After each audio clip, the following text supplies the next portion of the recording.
Boogeyman Ben.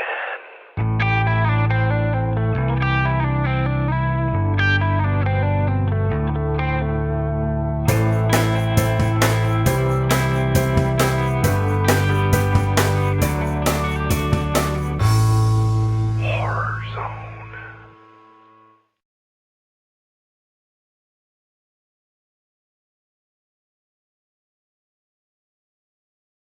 Greetings, my fellow Fright Fiends. It's your buddy Boogeyman Ben here for another episode of Boogeyman Ben's Horror Zone. And tonight's video is going to be on a movie review. This is a movie that just premiered on VOD this week. It's a movie that I have been waiting several years to hear about when it was going to be released. It's based on the Stephen King novel that I read almost 10 years ago. The movie and the book are titled Cell. This is one of Stephen King's newer books. I believe this came out, I'm going to say 2004, 2005. I could be off on that. But I read this book back in, I'm going to say 2006, 2007, and I loved it. It was one of the first times, typically for me, just to let people know just the way I go into a movie adaptation. I mean, Stephen King, if people have seen, been following my channel, Stephen King is my favorite author. He always has been. Since I saw Salem's Lot as a young kid, I really grew into reading and watching movies, reading his books, novels that he had written growing up, and watching the movies that were based on his novels. A lot of times I saw the movies first, and then I read the books. Like with Salem's Lot, I saw the movie first. Same thing with The Shining. Stand By Me, of course that was called The Body, and it was a short story. But there's some that I've read before seeing the movie, like Thinner was one that I read before seeing the movie, and The Girl Who Loved Tom Gordon is another fantastic Stephen King book that's never been adapted to film. I read that book. That book is fantastic. And then this was another one that I read. And I don't know what drew me to it, but I just kind of wanted to check it out. And this was written before smartphones and, iPhones and things that we have now. But it's a very creepy book, very well done. I loved all the characters in it, and I was anxious to see them do a movie about it. Now, there's been talk about a movie being adapted, a movie adaptation of this book for quite a while now. Originally, Eli Roth was going to do it, and then he left the project, I believe, due to creative differences. I don't know all the details about it, and there was I think I read something or heard something that he didn't want to adapt somebody else's work. He preferred to work, on original stuff that he had come up with. So that was why he left the project. But then I'm going to say like 2009, and I actually didn't know until just recently that Stephen King actually wrote the screenplay for the film. But 2009 is when they announced it, and then they also announced who the stars were going to be in the film, and it was going to be John Cusack and Sam Jackson, who, of course, were in the fantastic 1408, which is another awesome Stephen King adaptation. One that, again, I saw the movie before I read the short story, but this is a fantastic movie. If no one has seen this one, you should definitely check it out. Very reminiscent of The Shining, because it deals with a haunted hotel, or a haunted floor in the hotel, especially. Or a haunted room in the hotel. Excellent movie. And I was so happy to see these guys coming back together. But this film has ran into so many problems. And I didn't know like all of the details about it, but doing some research after I watched the movie, because I just watched the movie this evening, but just trying to, read about it and why it's being distributed the way it is. Because for the longest time, there was just like a still picture from the film. There was no details about when it was going to be released. They kept changing the year of when it was going to be released.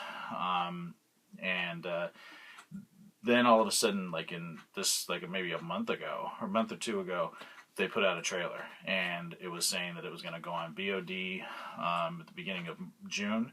And then it was going to have a limited theatrical release at the beginning of July.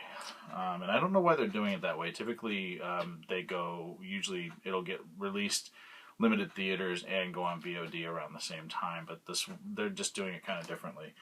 What I found out about it, just doing some research, and of course I went to IMDb because sometimes you'll find some good research there. So I don't know if this is all true, but from what they finished filming this movie in 2013, and we're just seeing it now. So it was done 3 years ago. One little bit of trivia is that in early 2015, nearly 2 years after the film was completed filming, John Cusack was asked for an update of when the film would be released, if there would be a trailer, anything promotional. He said that he and Stephen King were cut out of that one. Cannot vouch for it, don't know what's going on with it. So they had no idea of what was going on with the project. Then I found out a little bit more that there was a big distribution issue with it. So what eventually happened was they ended up selling the movie to Lionsgate for a VOD release and a small theatrical release. And that's pretty much what happened. It's just kind of being thrown out into the market now. And they've only done one very small trailer. And they put out an exclusive clip of the film about earlier this week. So when I sat down tonight to watch it, I mean, of course, it has two actors I greatly respect, especially Sam Jackson, who's one of my favorite actors ever. But I didn't know what I was in for because I think people were mixed on the trailer, just all of the distribution issues and the fact that Cusack, who is an executive producer on the film, and Stephen King, who wrote the screenplay for the film, were kind of cut out of what was going on, kind of made me a little bit leery about what I was in for. But all that being said, I hope everyone looks forward to my review of Cell. Please stay tuned.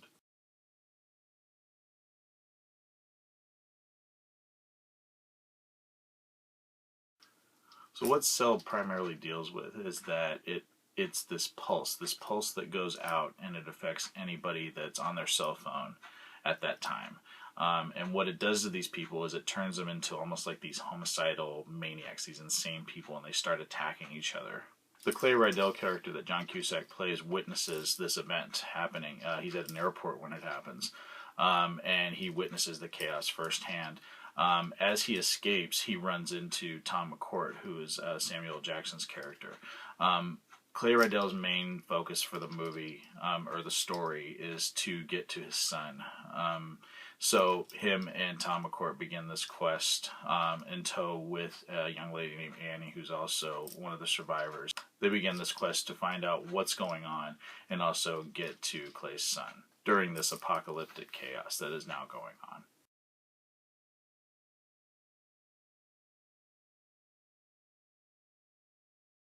So, of course, you have John Cusack as Clay Rydell, you have Samuel Jackson as Tom McCourt, you have Isabel Furman as Alice Maxwell, you have Owen Teague as Jordan, Joshua McKell as Raggedy, and Stacy Keach as Charles Ardier. Of course, the movie is based on Stephen King's novel. Stephen King also wrote the screenplay alongside Adam Aleka, and the movie was directed by Todd Williams.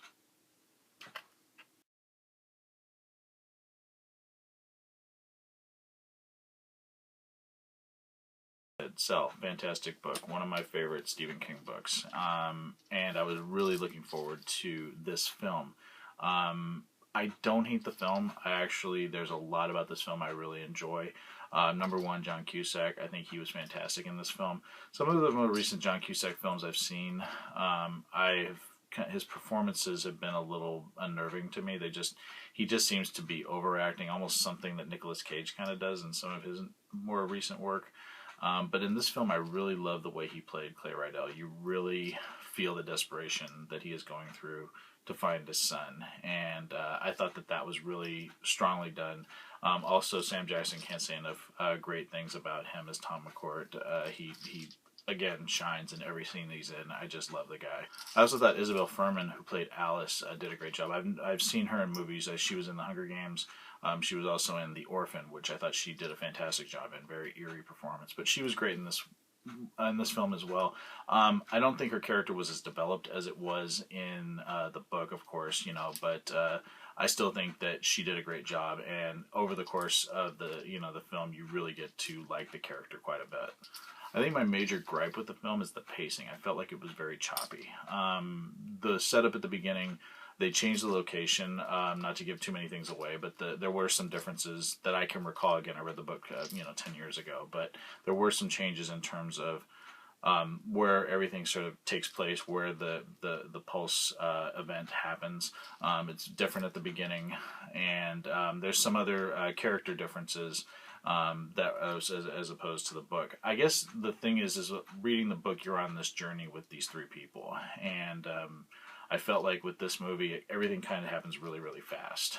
I thought the setup was good. Tom and Clay meeting, and then Alice showing up. I thought that whole thing was good. But once they go on their quest to find Clay's son, it just seemed like it got a little spotty in points. It didn't flow as well as I thought it could have. Also, with the Charles R. Dye character that Stacy Keach plays, that was a very big character. That was a major character in the book, from what I recall.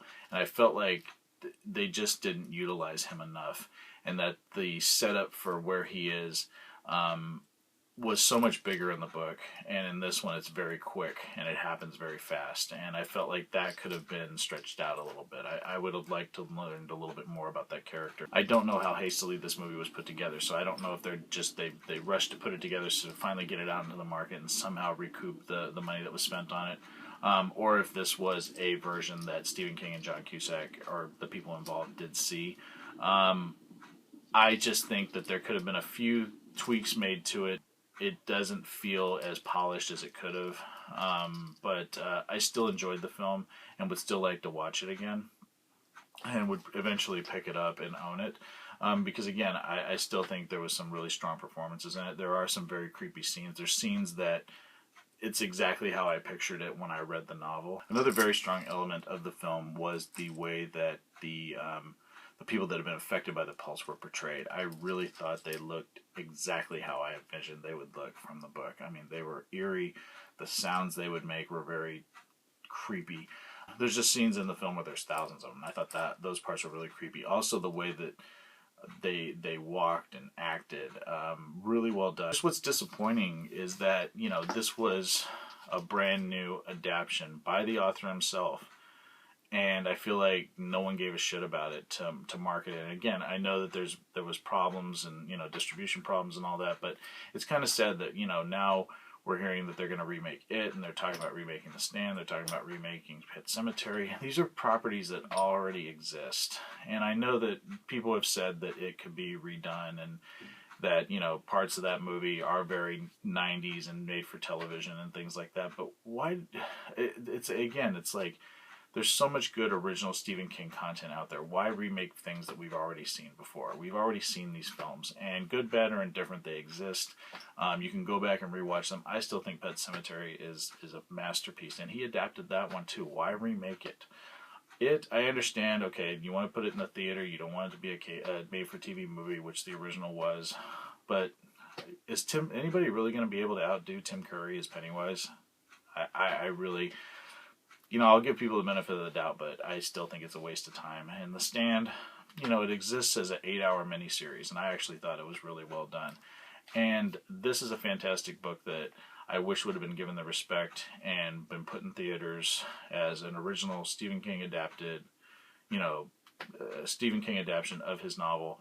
And it's sad that it's just been put out on VOD. And then it's going to be put out in small theaters next month. Small amount of theaters. It's kind of disappointing.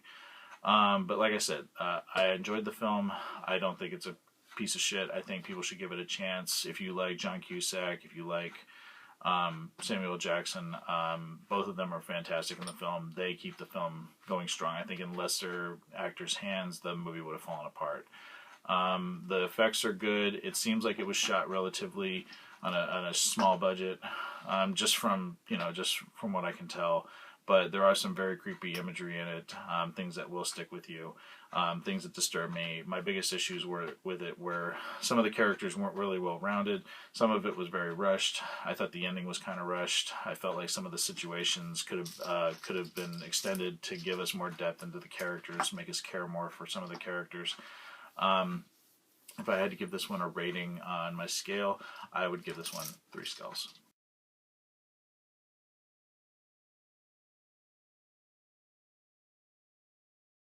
It was almost like the production was doomed from the start in terms of how this movie was going to be shot and released. And it's unfortunate because it had some tremendous talent behind it, and I think it's a really big missed opportunity. because it's a fantastic book, and I think the movie could have been so much better than it actually turned out. But like I said, all gripes aside, I did enjoy it. I think it's one that I definitely will revisit again. And I'm curious if anybody else has seen the movie Cell. If you have, please leave your thoughts in the comment section below. Would love to hear from everyone. And as always, thanks so much for watching Boogeyman Ben's Horror Zone, and I will talk to you guys later. Take it easy. Stay scared.